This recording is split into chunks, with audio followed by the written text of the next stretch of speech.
జాతీయవాదాన్ని సనాతన ధర్మాన్ని దేశానికి రెండు కండ్లుగా భావిస్తే మాతో కలిసి మీరు నినదించండి. మాకు తోడుగా నిలవండి. కింద కనిపిస్తున్న అకౌంట్ డీటెయిల్స్ కి, ఫోన్ పేకి, గూగుల్ పేకి ఆర్థికంగా చేయూతనందిస్తూ మాకు అండగా నిలవండి. ఆర్థికంగా మీ చేయూత మాకెంతో అవసరం. సరే, ఏం జరుగుతోంది? మోడీ మూడోసారి ప్రధాని అయిన తర్వాత చాలా మార్పులు జరుగుతాయని విన్నాం. చాలా మార్పులు జరుగుతున్నాయి. రాష్ట్రాల ముఖ్యమంత్రులు కూడా భయపడిపోయే మార్పులు. కారణం ఏంటి?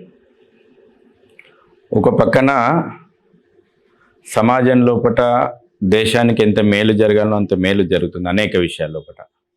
మరో పక్కన దేశం కొన్ని విషయాల లోపట ప్రమాదపు అంచులోకి చేరుతుంది. మీరు హిమంత్ బిశ్వ శర్మ కామెంట్స్ తోటి ఈ చర్చను ముడిపెట్టారు.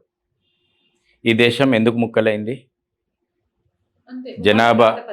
జనాభా సంఖ్యను దృష్టిలో పెట్టుకొని మతం ఆధారంగా ఈ దేశం ముక్కలైంది 1947 లోపట.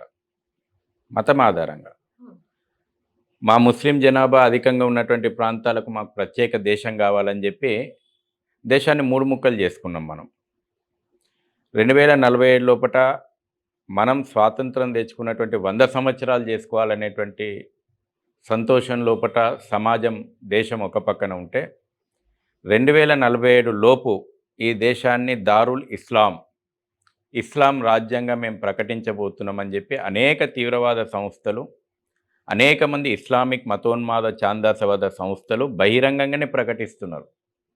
దానికోసం వాళ్ళు ఏ ప్రణాళిక వేసుకొని ముందుకు పోతున్నారో కూడా చెప్తున్నారు. వాళ్ళు ఏమి భయపడట్లేదు, దాచుకోవడం లేదు.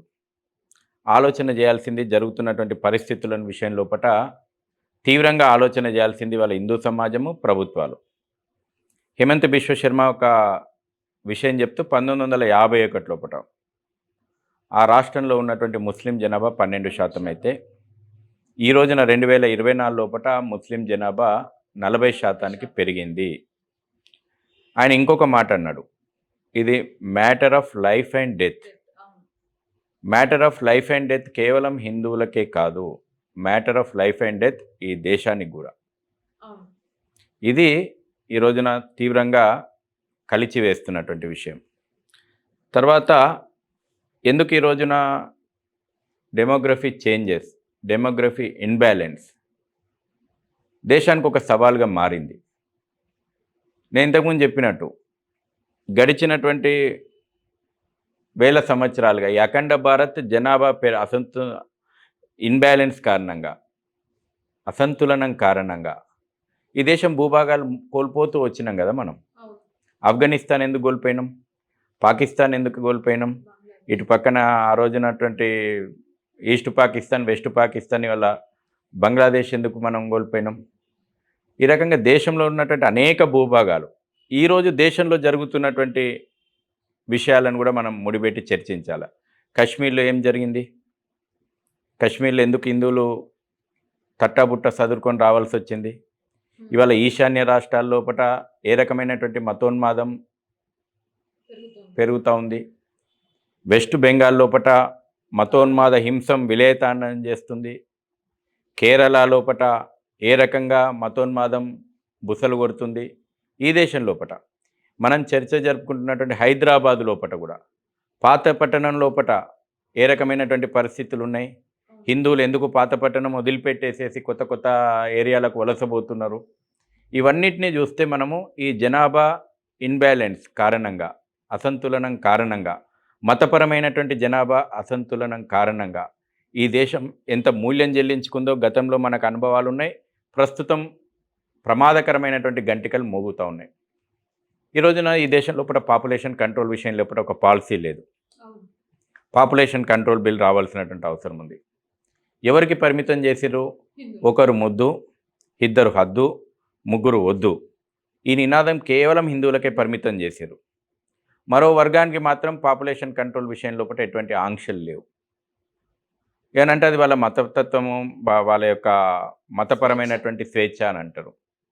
అనేక ఇస్లామిక్ దేశాలలో కూడా ఫ్యామిలీ ప్లానింగ్కి సంబంధించినటువంటి నిబంధనలు ఉన్నాయి. భారతదేశంలో మనం ఎందుకు అమలు చేయలేకపోతున్నాం? ఈ రకంగా జనాభా ఈ రిలీజియస్ డెమోగ్రఫీ ఆఫ్ ఇండియా అని సెంటర్ ఫర్ పాలసీ స్టడీస్ వారు ఇచ్చినటువంటి నివేదిక మనం గిన చూస్తే ఈ దేశం ఏ రకంగా ఒక ప్రమాదకరమైనటువంటి స్థితిలోకి నెట్టబడుతుందో మనము చాలా క్లియర్గా అర్థం చేసుకోవచ్చు. ఈ రోజున నేషనల్ ఫ్యామిలీ హెల్త్ సర్వే 2019 లోపల ఒక రిపోర్టు విడుదల చేసింది. దేశవ్యాప్తంగా చర్చ జరిగింది, 2 రోజులు చర్చ జరిగింది, మళ్ళీ మనం మర్చిపోయినాం. టోటల్ ఫర్టిలిటీ రేటు హిందువులది 1.9% అయితే ముస్లింలది 2.4%గా ఉంది ఈ రోజున.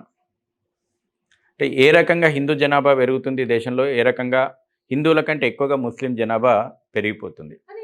నేను ఇంకొక ఆసక్తికరమైనటువంటి విషయం చెప్తా. ఈ 1.9 లోపల క్రిస్టియన్లు కూడా ఉన్నారు.